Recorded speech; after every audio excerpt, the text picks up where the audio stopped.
할렐루야, 반갑습니다. 6월의 네 번째 예배, 6월 28일 주일 예배에 오신 여러분들을 주님의 이름으로 환영합니다. 이 시간 우리 예배를 위해서 김민규 형제님께서 기도해 주심으로 예배를 시작하도록 하겠습니다. 기도하겠습니다. 저에게 좋은 날 주시고 예배 드릴 수 있게 허락해 주셔서 감사합니다. 하나님의 사랑과 은혜는 어찌 그리 한량없으신지 다시 깨닫게 해 주심에 감사하는 예배로 나아갈 수 있도록 인도해 주세요. 이 어지러운 세상 가운데서 저희를 사랑하사 주님 뜻대로 이끌어 주시길 간절히 간구합니다. 세상의 법칙이 아닌 주님 주신 새 계명으로 저희 공동체 및 이웃들을 사랑으로 섬기게 도와주시고 저희들의 일상생활을 통하여 살아계신 주님이 드러날 수 있도록 저희들에게 지혜와 명철, 때로는 주의 일을 행할 수 있게 용기로 허락해 주세요. 말씀을 사모합니다. 주님 음성 듣기를 원합니다. 영적 호흡인 기도에 나태해지지 않게 하시고 매일같이 새날 새힘 허락하시어 승리하는 삶 살게 해주세요. 고난과 시험이 없을 순 없지만 그 가운데에서도 하나님의 선하심을 믿고 의지하며 감사함으로 살게 해주세요. 저희들이 생각이 부족하고 입술이 둔하지만 그래도 저희들의 기도를 들어주시는 하나님을 신뢰하며 예수님의 이름으로 감사하며 기도드립니다. 아멘. 오늘 우리가 함께 나눌 말씀은 사도행전 2장 43절부터 47절 말씀, 사도행전 2장 43절부터 47절 말씀, 두려움을 넘어서 라는 제목을 가지고 같이 하나님의 말씀 나누도록 하겠습니다. 모든 사람에게 두려운 마음이 생겼다. 사도들을 통하여 놀라운 일과 표징이 많이 일어났던 것이다. 믿는 사람은 모두 함께 지내며 모든 것을 공동으로 소유하였다. 그들은 재산과 소유물을 팔아서 모든 사람에게 필요한 대로 나누어 주었다. 그리고 날마다 한 마음으로 성전에 열심히 모이고 집집이 돌아가면서 빵을 떼며 순전한 마음으로 기쁘게 음식을 먹고 하나님을 찬양하였다. 그래서 그들은 모든 사람에게서 호감을 샀다. 주님께서는 구원받는 사람을 날마다 더하여 주셨다. 오늘의 복음입니다. 사도행전 2장 43절부터 47절 두려움을 넘어서라는 제목을 가지고 같이 하나님의 말씀 나누도록 하겠습니다. 이 시간 참 좋으신 하나님의 은혜와 평강이 함께 말씀을 나누는 모든 분들과 함께 하시기를 간절히 소원합니다. 오늘 우리가 읽은 본문의 시작인 사도행전 2장 43절을 보면 사도들의 놀라운 일과 표징으로 인하여서 모든 사람들의 마음에 두려운 마음이 생겼다라고 누가는 말하고 있습니다. 그래서 본문을 읽을 때 우리가 쉽게 상상하게 되는 것은 사도들이 대단한 권능을 가졌구나라고 생각할 수 있습니다.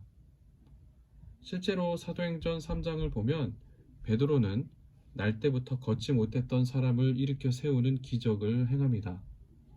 게다가 이후에 등장하는 아나니아와 삽비라와 같은 이들에 대한 이야기는 본문을 읽는 우리들로 하여금 충분히 사도들이 행한 기적, 사도들이 행한 놀라운 일과 표징들에 대하여 두려운 마음을 들게 합니다. 하지만 가만히 생각해 보면 하나님께서 사도들을 통하여서 일으키신 놀라운 일과 표징은 사람들로 하여금 하나님을 무서워하고 하나님을 꺼리거나 하나님에 대하여 염려하게 하는 마음이 아니다라는 것을 우리는 꼭 기억해야 합니다. 사복음서만 하더라도 예수께서 놀라운 일과 표징들을 행하실 때 사람들로 하여금 겁을 주기 위해서 두렵게 하기 위해서 놀라운 일과 표징들을 행하시지 않으셨습니다. 예수께서 행하신 놀라운 일과 표징들은 모두 다 예수께서 그리스도, 즉 구세주이시다라는 것을 증언하기 위한 도구들이었을 뿐입니다. 이 관점에서 저는 오늘 본문을 바라보고자 합니다. 다시 사도행전 2장 43절로 돌아가서 사도들이 행한 놀라운 일과 표징들은 모든 사람들의 마음에 두려움을 줬습니다. 그런데 한번 생각해 보시기 바랍니다. 사도들이 행한 놀라운 일과 표징들이 모든 사람들로 하여금 두려움을 줬다고 누가는 말하고 있는데, 단순히 사람들이 놀라운 일과 표징들을 본 것만으로 두려움을 느낄까요? 사실 놀라운 일과 표징은 사도들보다 누가 더 많이 행하였습니까? 예수 그리스도께서 사도들보다 더 많이 놀라운 일과 표징들을 행하셨습니다. 사복음서를 천천히 읽어보시기 바랍니다. 예수께서는 물 위를 걷기도 하셨고, 죽은 나사로를 살리시기도 하였고, 회당장 야이로의 딸을 고치시기도 하셨습니다. 하지만 이렇게 놀라운 일과 표징을 일으키는 예수 그리스도를 사람들은 두려워하지 않았습니다. 물론 제자들 가운데에서 놀라운 일과 표징들을 행하시는 예수 그리스도를 보고 당신은 살아계신 하나님의 아들이시니이다 라는 고백을 하기도 하는 사람도 있었지만, 사복음서 전체에서 제자들과 사람들이 예수 그리스도를 두려워했다라는 구절은 찾아보기 어렵습니다. 그런데 누가는 사복음서에서조차 찾아보기 힘든 모든 사람에게 두려운 마음이 생겼다라는 단어, 헬라어 포보스라는 단어를 바로 사도행전 2장 43절에서 사용하고 있는 것입니다. 자, 조금 더 한번 우리가 생각해 보도록 하겠습니다. 두려움은 무엇일까요? 무엇을 우리가 두려움이라고 할까요? 국어사전을 찾아보면 두려움은 어떤 대상을 무서워하거나 마음이 불안한 상태를 이야기합니다. 헬라어 사전에서 포보스라는 단어가 어떻게 사용됐는지를 한번 제가 찾아봤는데요. 헬라어 사전에서 포보스라는 단어들이 어떤 뜻으로, 어떤 의미로 사용되었는지를 찾아보면 이 두려움이라는 단어 포보스는 어떤 대상을 보고 단순히 무서워하는 것을 두려움이라고 말하고 있지 않습니다.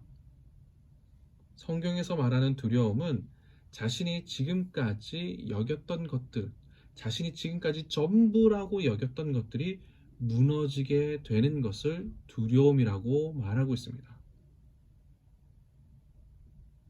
지금까지 내가 알고 있었던 모든 것들, 안정된 상태, 내가 지금까지 알고 있었던 상식, 지금까지 알고 있었던 사회적인 통념, 이런 것들이 무너져 버리게 되는 것을 성경에서 이야기하는 두려움입니다. 그러니까 그런 것들이 무너지게 될 때 두려운 마음이 드는 것이죠. 따라서 43절에서 모든 사람에게 두려운 마음이 생겼다는 것은 사도들이 행한 기적을 봐서 두려운 것이 아니라 예수 그리스도를 믿는 사람들이 점점 더 늘어나고, 예수 그리스도를 믿는 사람들의 늘어남에 따라서 그들이 그리스도를 따라 사는 삶이 모든 이들의 삶에 영향을 끼쳤기 때문에 두려워한 것입니다. 쉽게 이야기해서 44절부터 47절을 보면 예수 그리스도를 구세주로 믿는 이들이 어떤 삶의 모습을 보이고 있습니까? 당시 사람들의 상식과 통념을 완전히 깨트리는 모습으로 살아가고 있는 것을 발견할 수 있지 않습니까? 44절을 보면 함께 지내고 모든 것을 공동으로 소유하고, 45절을 보면 그들이 재산과 소유물을 팔아서 모든 사람에게 필요한 대로 나눠주고, 46절을 보면 날마다 한 마음으로 성전에 모이고, 그리고 집집마다 돌아가면서 식사를 나누고 하나님을 찬양하는 것, 그것이 모든 사람에게 두려운 마음을 줬다라는 것입니다. 왜 그것이 두려운 마음을 줬겠습니까? 한두 사람이 그렇게 하면 두려운 마음이 생기지 않습니다. 그런데 사도행전 2장을 보면 베드로의 설교를 듣고 수천 명이 되는 사람들이 지금까지 자신들의 살았던 삶을 회개하고 하나님께로 돌아오고, 그 사람들이 지금 44절부터 47절과 같은 삶의 모습을 보이고 있으니까 이것이 예루살렘 도시 전체를 떠들썩하게 하고 있는 것입니다. 그러니까 사람들이 두려워하는 것이죠. 이게 도대체 왜 이런 일들이 벌어지게 된 것인가? 이것이 예수 그리스도를 믿는 것이 왜 이 도시 가운데 이런 놀라운 일들을 일으키고 영향력을 주고 있으니까 그것이 지금까지 자신들이 살고 있었던 상식이라든지 생각이라든지 이런 것들을 깨뜨리고 무너뜨리게 되니까 두려운 것이죠. 그러니까 생각해 보시기 바랍니다. 지금까지 나만 알고 있었던 사람이 있었다고 생각해 보십시오. 그런데 그 사람이 어느 날 예수 그리스도를 믿더니 변했습니다. 그러더니 이전에 살던 것과는 완전히 다른 삶을 살기 시작합니다. 열심히 사람들을 사랑하고 이웃에 대해 관심을 갖고 하나님의 말씀을 즐겨 듣고 그리고 그리스도의 제자로서의 삶을 살기 시작합니다. 한 사람이 그렇게 하면 저 사람 변했구나, 참 놀라운 일이 일어났구나, 이 정도 생각하고 말 것인데, 그런데 그렇게 하는 사람이 한 사람 한 사람 늘어난다는 겁니다. 이 사람 저 사람 내 주위에 변하는 사람들이 계속해서 늘어날 때, 그리고 그 숫자가 점점 많아지면 어떤 생각이 들겠습니까? 두려운 마음이 드는 것이죠. 왜 두렵습니까? 예수 그리스도를 믿는 사람들이 변하고 있습니다.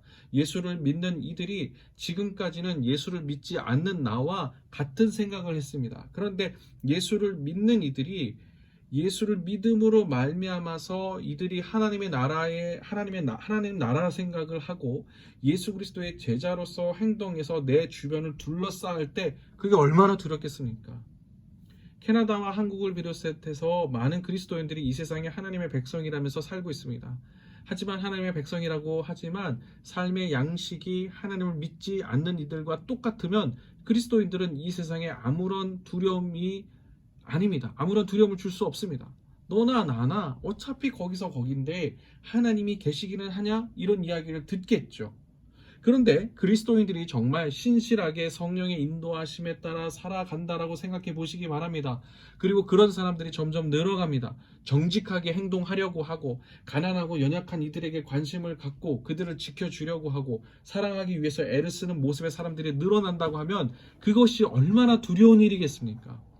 예수를 믿지 않는 사람들이 약육강식의 세상의 법칙대로 살아가고 있는데 그것이 이 세상을 살아가는 방법인데 사랑하는 사람들이 사랑을 이야기하고 그렇게 살아가면 자신들이 쌓아놓은 것들이 다 무너져 내리게 되는 것처럼 두려움은 무서워서 두려운 것이 아니라 내가 지금까지 안정적으로 유지했던 것들이 무너져 갈 때 우리는 두려움을 느끼는 것. 그것이 바로 사도행전 2장 43절에서 이야기하는 것입니다. 예루살렘 사람들은 지금까지 안정적으로 살아왔습니다. 그 안정적으로 살아왔다는 것은 그들이 경제적으로, 종교적으로 안정적인 것을 이야기하는 것이 아닙니다. 그들 나름대로도 여전히 삶의 고민들과 어려움들은 당연히 있었죠. 그런데 그 안정적인 것이 무엇이었냐면 세상에서 이야기하고 있는 똑같은 생각과 삶의 방식을 가지고 삶을 살아온 거죠. 그것이 하나도 이들의 삶 가운데에 예수를 그 종교가 그들의 삶 가운데 아무런 영향을 주지 못했는데 심지어는 예수께서 그들 곁을 지나가셔서 기적을 보여주셨을 때 그들이 기적을 보고 즐기기도 했지만 두려워하지 않았습니다. 그런데 성령이 임재하고 수많은 사람들이 그리스도의 제자로서의 삶이 변화되자 그리고 그들로 인해서 예루살렘 전체가 떠들썩하게 되자 나도 저들처럼 될까 두려워하고 있는 것입니다. 내가 지금까지 쌓아온 것들을 다 버리고 저 그리스도인이라고 불리는 사람들처럼 될까봐 두려워하고 있는 것입니다. 게다가 47절을 보면 사람을 사랑하고 하나님을 찬양하는 것 그것이 모든 사람들에게 어떠하다라고 말하고 있습니까? 호감을 샀다라고 말하고 있습니다. 그래서 하나님께로 돌아오는 이들이 계속해서 많다라고 누가는 증언하고 있습니다. 그러니까 그 모습을 보면서 모든 사람들이 두려움을 느끼기 시작하고 있는 것입니다. 이 본문은 교회된 우리가 어떻게 삶을 살아야 할지를 잘 보여주고 있습니다. 솔직히 이야기해서 사람들은 천국 이야기하고 지옥 이야기하는 것에 두려움을 느끼지 않습니다. 그런 이야기는 이제 중세시대로 이미 다 끝났습니다.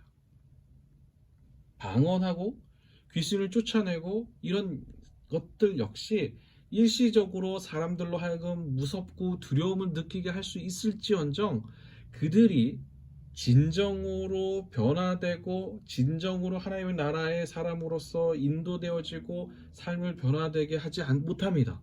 오히려 요즘에는 그런 것 역시 역효과만 날 뿐입니다. 일요일에 교회를 가지 않았다고, 일요일에 놀러 갔다고 사고를 당했다는 이야기, 혹은 목사에게 어려움을 줘서 어려움을 당하게 되었다는 이야기 역시 사람들을 하나님께로 돌아오게 하거나 그리스도의 제자로서 살아가게 하지 못합니다. 그런 점에서 오늘날 한국 교회에서 동성애라든지 북한과의 관계를 이야기하면서 한국이 이렇게 그냥 놔두면 적화 통일된다고 한다든지, 혹은 차별금지법으로 인하여서 교회가 핍박을 받을 것이라는 이야기들은 모두 다 허무맹랑한 이야기이며 사도행전에서 이야기하는 두려운 마음과는 전혀 다른 이야기일 뿐입니다. 오히려 오늘 본문이 무엇이 사람을 두렵게 하는지를 잘 보여주고 있습니다. 쉽게 이야기하자면 교회된 우리가 지금과 같은 코비드-19 상황에서 서로를 더욱 돕고 서로를 더욱 불쌍히 여기고 하나님의 말씀을 사모하고 삶을 실제로 그렇게 살아갈 때, 그래서 점점 변화되는 내 모습을 내 아내가 보고, 내 남편이 보고, 내 자녀가 보고, 내 동료가 볼 때,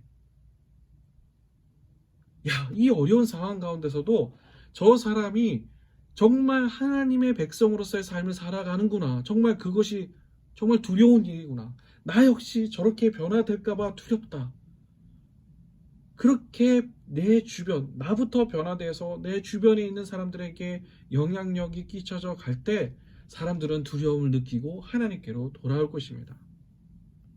지금 이 시간 말씀을 들으시는 성도 여러분, 지금이야말로 사람들로 하여금 두려움을 줄 수 있을 때입니다. 저 사람을 보니 예수 믿는 것이 정말 두려운 일이다라는 것을 알려줄 수 있는 때입니다.